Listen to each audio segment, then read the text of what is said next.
రాష్ట్ర అభివృద్ధి ప్రదాత శ్రీ నారా చంద్రబాబు నాయుడు గారు, యువ నాయకుడు, భవిష్యత్ నాయకుడు, కాబోయే ముఖ్యమంత్రి నారా లోకేష్ బాబు గారు ఈ రాష్ట్రాన్ని మంచి అభివృద్ధిగా నిలపాలని తపన పడుతున్నటువంటి పవన్ కళ్యాణ్ గారు, వీరందరికీ తోడుగా దేశ నేత, మహానేత అయినటువంటి మోడీ గారు, వీరందరూ కూడా కలిసి ప్రతి ప్రాంతాన్ని అభివృద్ధి చేయాలని తలంపుతో ఈరోజు అన్ని ప్రాంతాలు అభివృద్ధి చెందుతున్నాయి.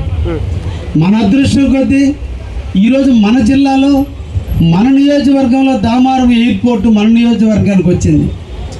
ఈరోజు మనకు కూతబెట్టు దూరంలో బీపీసీఎల్ ఇండస్ట్రీ వచ్చింది, 1,05,000 కోట్ల రూపాయలు. ఇవన్నీ వచ్చినప్పుడు మన కావలి ప్రాంతంలో ఎక్కువ మంది నివసించాలి, మన కావలిలో ఉన్నటువంటి వ్యాపారస్తులందరికీ వ్యాపారాలు డబల్ కావాలి, ఇక్కడ విద్యా సంస్థలు అదేవిధంగా డాక్టర్లు అందరూ కూడా బాగా అభివృద్ధి చెందాలి అంటే రాజకీయంగా ఈ ప్రాంతాన్ని అభివృద్ధి చేయాల్సినటువంటి బాధ్యత ప్రథమ పౌరుడిగా నా మీద ఉంది. కాబట్టి నేను నిరంతరం కూడా ఈ ప్రాంతం కోసం పనిచేస్తూ ఉన్నా. ఇది మనందరి కర్తవ్యం.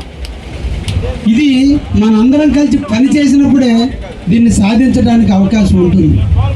ఈరోజు కావలి నియోజకవర్గంలో ఉన్నటువంటి కావలి మున్సిపాలిటీ, ముసునూరులో ఉన్నటువంటి బైపాస్ మొదలుకొని మద్దురుపాడులో ఉన్న బైపాస్ వరకు కూడా 9.4 కిలోమీటర్లు ఉన్నటువంటి ఏకైక రోడ్డు ఒక్క విజయవాడలో బందర్ రోడ్డు ఉంది, తర్వాత కావలిలో ఈ రోడ్డు ఉంది. అది మన రాజధాని రోడ్డు.